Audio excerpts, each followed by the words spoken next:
Hey friends, welcome back to another episode of Seed Talk with Lisa and Layne. Hey Layne.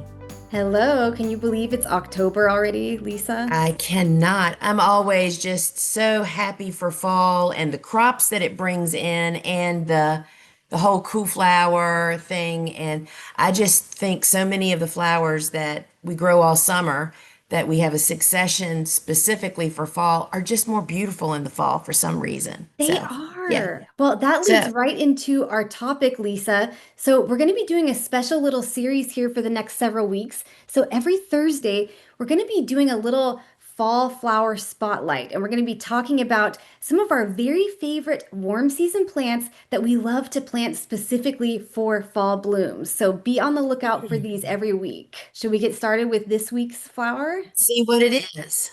Oh, they are so beautiful. And friends, if you all are listening to this on a podcast app, you have just got to jump over to YouTube. Layne always puts together a beautiful PowerPoint, and this week is no different. Look at those beauties. They are so beautiful. So, we are going to be kicking off our little fall flower spotlight series with a flower that really shines in the fall. It adds a whimsical, airy quality to bouquets as well as out in the garden. It performs so well during this time of year. And there are just so many different colors to choose from that are perfect for the autumn season. So, for anyone not watching the podcast, if you're just listening, we are in fact talking about cosmos. Lisa, why are cosmos a favorite fall crop for you? We do grow them. I mean, we start them out of the gate in spring. They're in our first, second, and third successions. And they perform okay for the first and second. But we know that cosmos, just kind of like dahlias, when the days start to get short at the end of summer, it just kicks them into high gear. And they tend to bloom and perform better.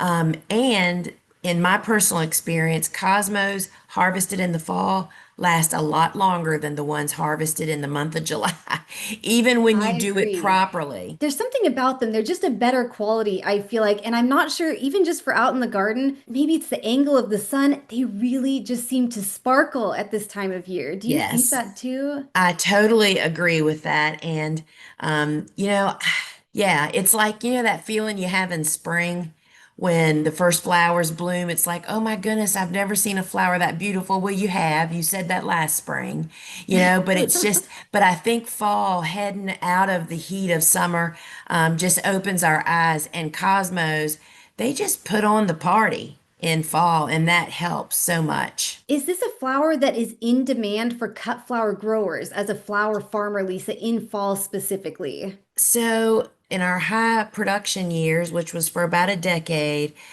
we didn't grow cosmos at all because we were growing so many flowers. Cosmos, it's not that they need extra attention, but they need continual attention, just meaning they're kind of like snapdragons in spring, where they can just get away from you really fast, meaning being too far open. So I would even say that you might cut cosmos more than twice a week if you were really wanting to have the very best quality.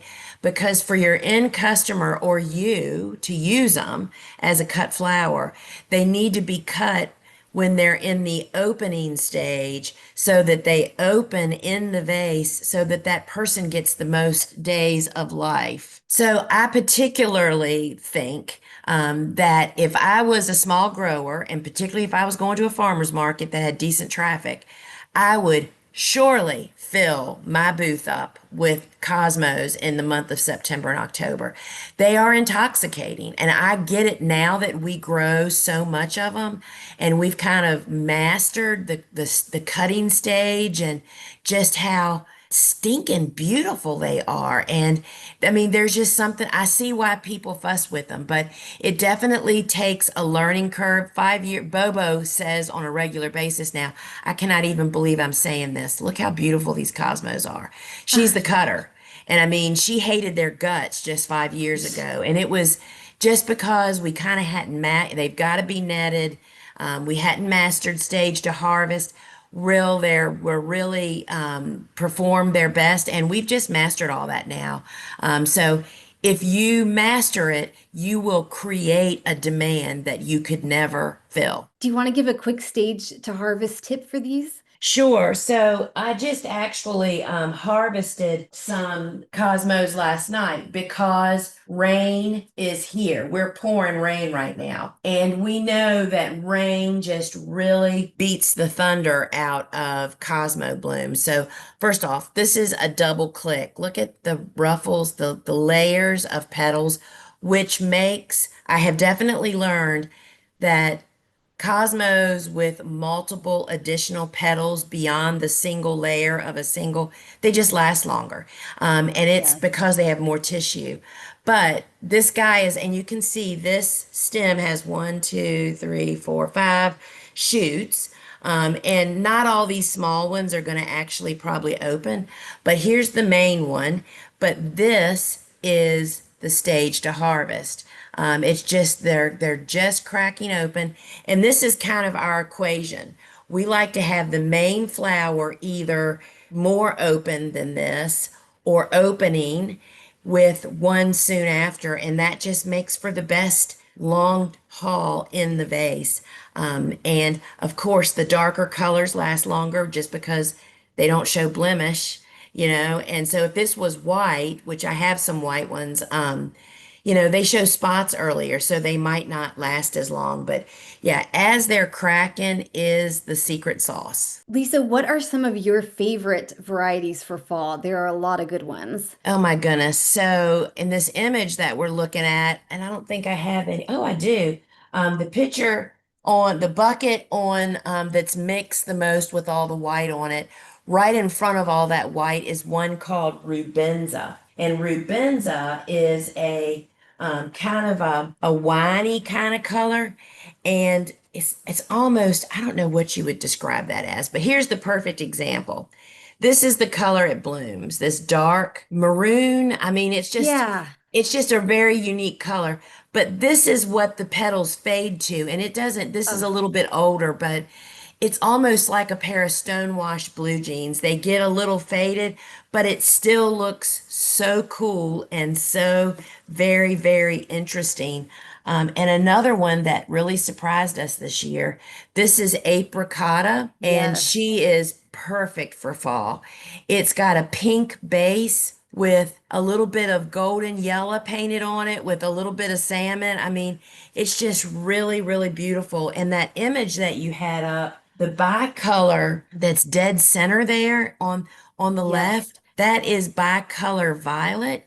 And for the first time this year, we also grew bicolor pink, and those are from the double click series. And for fall, the only ones, and it's not that they aren't useful in fall, it's the pinky pink ones, might not be as useful, but all the white, there's three different whites, the double click, the fizzy white, and the afternoon white. They're all different.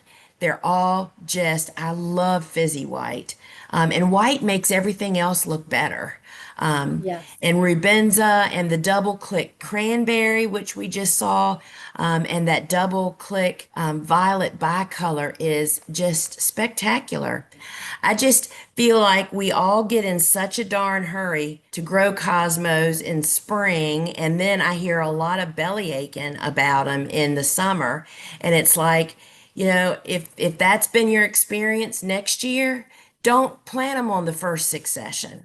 Save them. Whether you're growing them for your own personal use or to sell, sometimes it's really fun to resist planting all out of the gate and save those ones that perform better later in the season. I mean, it really makes the whole succession planting, the life of your garden just so much more exciting. All right, well, that does it for this episode, the first in our series of fall flower spotlights. So be sure to join us next week to see which flower we're going to feature then. And just thank you so much for being here with us. Yes, and you can find all of those Cosmo seeds over at thegardenersworkshop.com in our fully stocked seed shop, as well as all of our tools, seeds, and supplies over there. So friends, I hope that you'll think about giving cosmos a chance again if you've been frustrated in the past. And if you haven't grown them, oh my goodness, you've got to try them. Till we meet again, friends. Ciao. Bye.